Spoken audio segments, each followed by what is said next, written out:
아멘. 오늘 말씀의 제목은 하나님께서 하시도록입니다. 하나님께서 하시도록. 오늘 말씀은 참 무서운 말씀이죠. 가족 간에 이제 죽임의 칼날이 시작되는 모습입니다. 다윗이 돌이킬 수 없는 죄를 졌죠. 간음죄뿐만 아니라 살인죄까지 이어지는 다윗의 행위가 있었습니다. 그 결과 다윗의 나라와 다윗의 가정은 더 이상 평안을 누리지 못하는 그러한 상황으로 치닫고 있는 것입니다. 하나님은 12장 13절에 다윗을 용서하셨습니다. 그의 죄를 사하신다라고 나단 선지자를 통해서 말씀하셨습니다. 그러나 그의 죄에 따르는 죄값은 이제부터 시작인 것이죠. 하나님이 용서해 주실 때 죄값 또한 없어지는 것은 아니라는 것을 우리가 오늘 말씀을 통해서 또한 볼 수 있는 것입니다.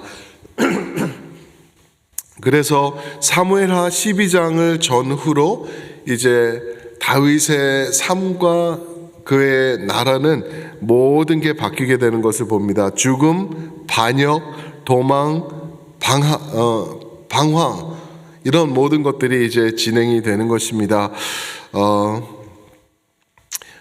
오늘 압살롬의 모습을 통해서 그 시작이 어떻게 시작되는지 우리가 오늘 살펴보았습니다. 오늘 말씀을 통해서 읽었는데 사실 이 시작은 바세바와의 사이에서 출산된 아들의 죽음으로 시작되었죠. 그것이 하나님의 심판의 시작이었습니다. 죄값의 시작이었고 그 다음이 이제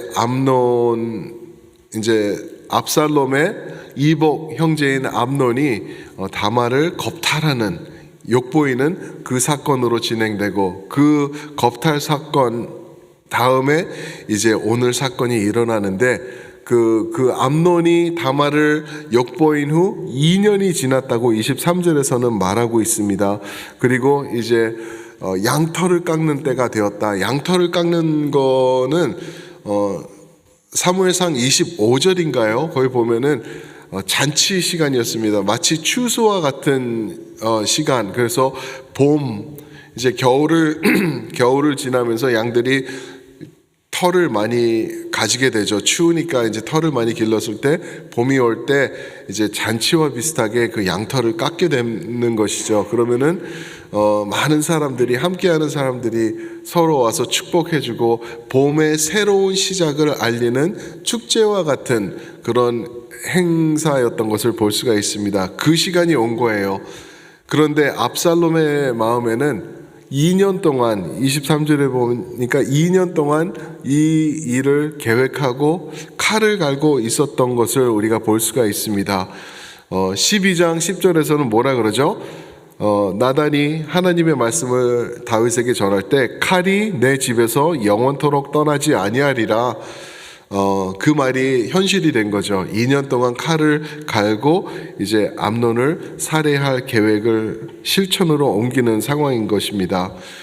사랑하는 성도 여러분, 이 상황, 이 보복의 지속됨, 그리고 또 이 죽음의 씨앗이 그 집안에 도사리고 있는 것, 이것을 우리가 어떻게 이해해야 할까요? 여러분들 혹시 그런 생각 해보신 적 있으신가요? 너무 억울하고 기가 차고 너무 힘들어서 내가 이거는 너 죽고 나 죽자 말 그대로 내가 가만두지 않겠다. 나도 내 힘으로 내가 이걸 해결하겠다. 그런 생각 드신 적 있으실 거예요. 그죠? 막 부들부들 떨리면서 내가 억울해가지고 내가 잘못한 게 없는데 왜 나한테 덤태기를 씌우는 거야. 그러면서 많이 힘드셨던 적 한 번쯤은 살아오시면서 다 있으셨을 거예요. 그죠? 한국 영화에도 있고 그 영화에는 sweet revenge라는 단어가 있어요. sweet revenge, 복수는 달콤하다 그런 표현인 것 같아요. 그죠? 복수는 얼마나 우리가 밤에 잠 못 이루면서 내가 저 인간 죽인다.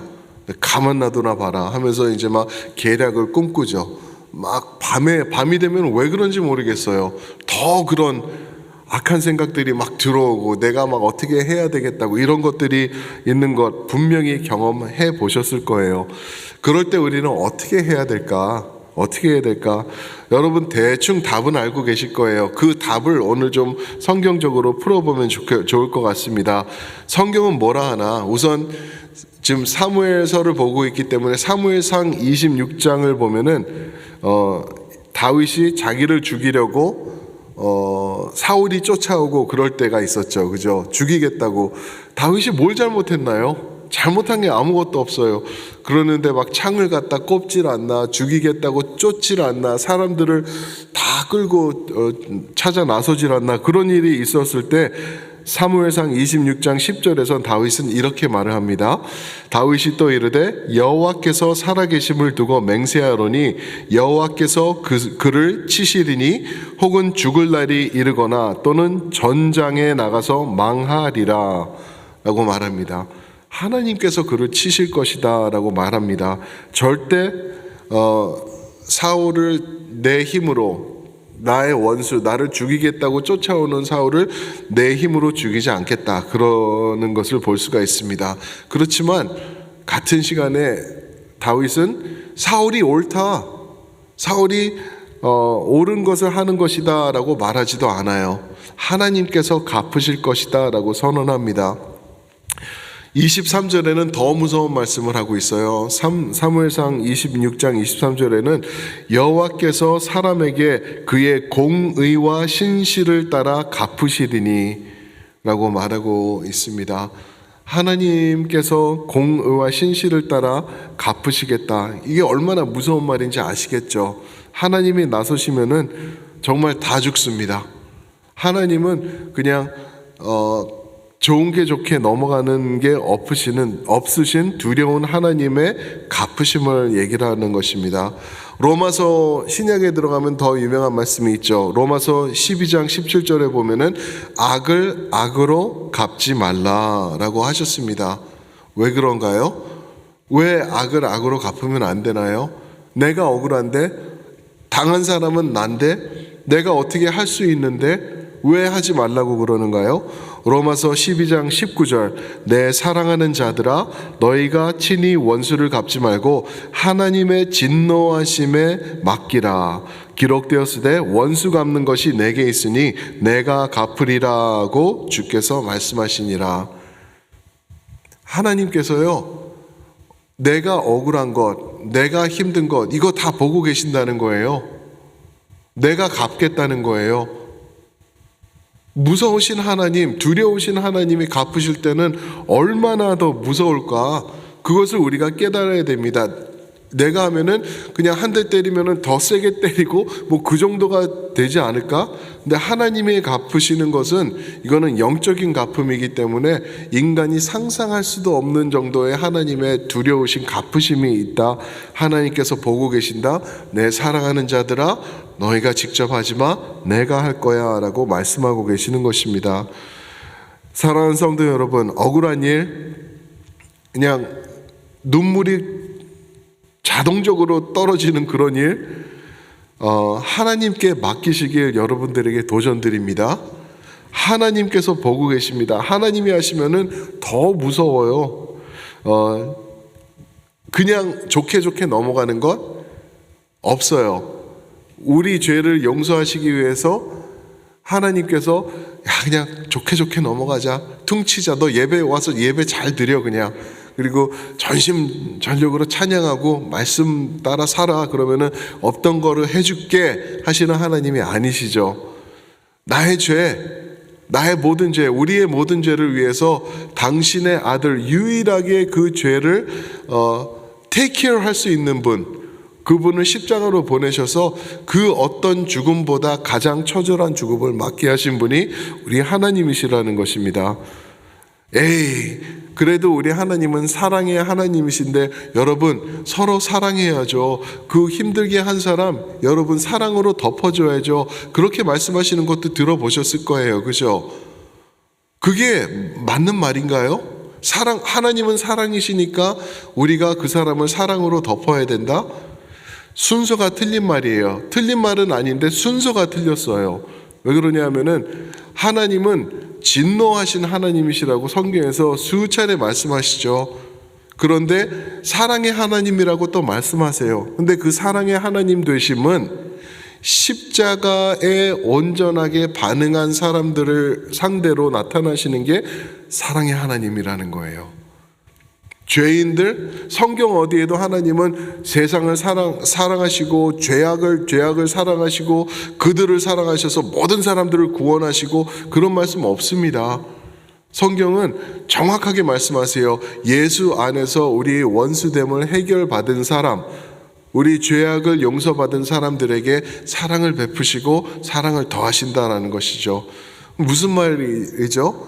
누가 우리에게 잘못했을 때 사랑으로 덮어줘야 돼요. 그러나 온전한 것, 올바른 것을 우리가 선포하고 옳고 그름을 말한 다음에 사랑으로 덮어야 가는 게 맞는 줄 믿습니다. 그 말씀 정의와 공의라는 얘기인데 그거는 오는 다음 주 수요일 날 저희가 좀 더 심도 있게 보도록 하겠습니다.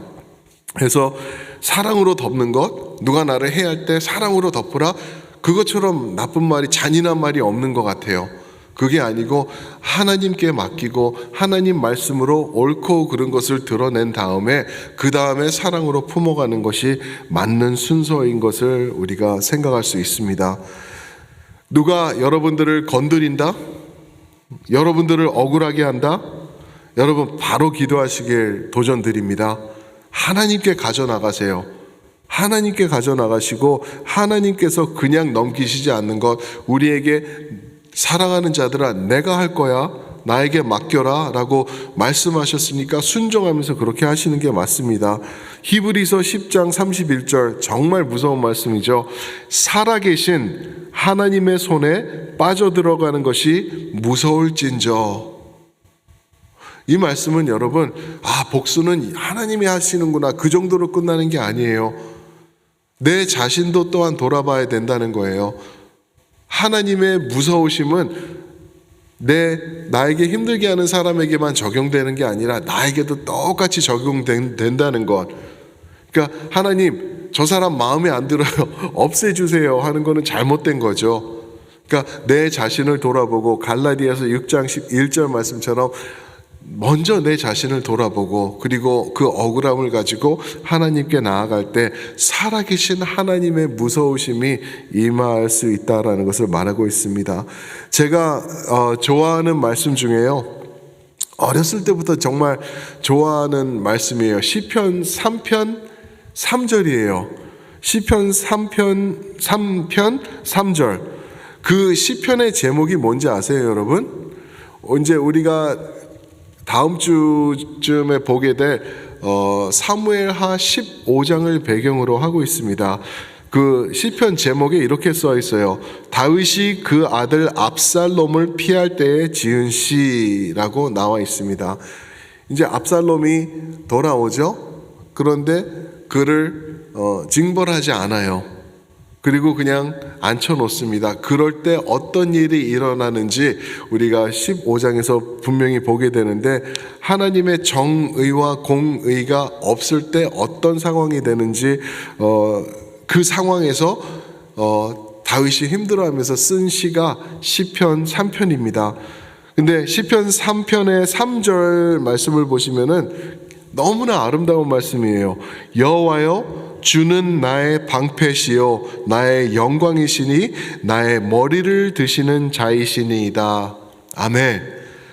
여호와여, 주는 나의 방패시고 나의 영광이 되시는데 나의 머리를 드시는 이시니이다 라고 말합니다. 여러분, 머리를 드는 게 뭘까요? 저는 어렸을 때도 이거 무슨 말씀인지 몰랐는데 왜 제가 이 말씀을 좋아하게 되었는지는 기억나는 것 같아요.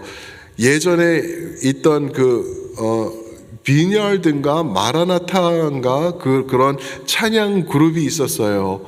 80년대 이제 80년대 후반까지 90년대 초반까지 찬양을 하던 그룹인데 You're the lifter of my head라는 찬양이 너무 좋았어요.